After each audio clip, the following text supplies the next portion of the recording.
అందరికీ నమస్కారం అండి. నేను 28వ వార్డు కౌన్సిలర్ శ్రీకాంత్ని మాట్లాడుతున్నాను. ఈరోజు ఈ ప్రెస్ మీట్ ఎందుకు పెట్టాల్సి వచ్చిందంటే, ఈరోజు మేము సచివాలయానికి ఒక కంప్లైంట్ ఇవ్వడం జరిగింది.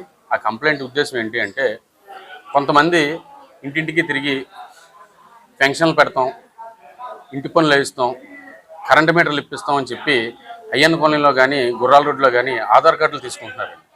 దీని మీద ప్రజలు చాలామంది కౌన్సిలర్గా నన్ను, పార్టీ నాయకులుగా మన వాళ్ళని అడగడం జరుగుతుంది. సార్, ఇటువంటి కార్యక్రమం ఏదైనా జరిగితే 10 మంది స్టాఫ్తో ఉన్న సచివాలయం ఉంది మనకి, వాళ్ళకి గవర్నమెంట్ జీతాలు ఇస్తుంది, వాళ్ళు మీకు సేవ చేయడానికి ఉన్నారు. నాయకులుగా మేము సేవ చేయడానికి ఉన్నాం. ఈ మధ్యలో వచ్చే వాళ్ళందరూ కూడా బ్రోకర్లు అండి. వాళ్ళు మీ దగ్గర డబ్బులు వసూలు చేయడానికి తప్పించి గవర్నమెంట్ ఏదైనా సరే ఒక ఫంక్షన్ స్టార్ట్ చేసినా, ఒక ఇంటి స్థలాలు ఇచ్చినా, టిట్కో ఇల్లు ఇచ్చినా, ఏది ఇచ్చినా కూడా ప్రజలకి తెలిసేటట్టు నాయకులుగా మా ద్వారానే మీకు అన్నీ కల్పిస్తుంది. కానీ కొంతమంది మధ్యలో వచ్చి ఏంటంటే కరెంటు మీటర్లు ఇస్తాము, ఇప్పిస్తాం, కరెంటు మీటర్లు ఇప్పిస్తాము, 5,000 అవుతుంది, ఎక్స్ట్రా 10,000 అవుతుంది, ఇవన్నీ కమిషన్ తీసుకునే బ్రోకర్లు వీళ్ళందరూ.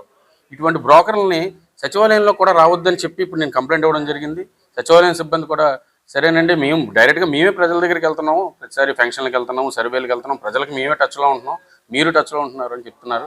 కనుక ప్రజలకు ఏ అవసరమైనా సరే పార్టీ నాయకులుగా మా దగ్గరకో లేకపోతే సచివాలయం దగ్గరకో వెళ్ళొచ్చు. కానీ ఏంటంటే ఈ మధ్యలో ఇలాంటి బ్రోకర్లను నమ్మి మీరు మోసపోవద్దు. ముఖ్యంగా మీకు చెప్పవలసింది ఏంటంటే, ఆధార్ కార్డు అనేది ఓటీపీ చెప్పమంటారు. ఓటీపీ చెప్తే ఫేక్ లోన్లు తీసుకుంటారు, దానికి మీరు బాధ్యుల కింద అయిపోతారు.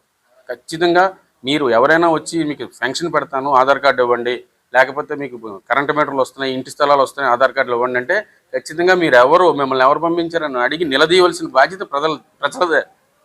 ఈ విధంగా మీకు తెలియజేసుకుంటున్నానండి. Thank you.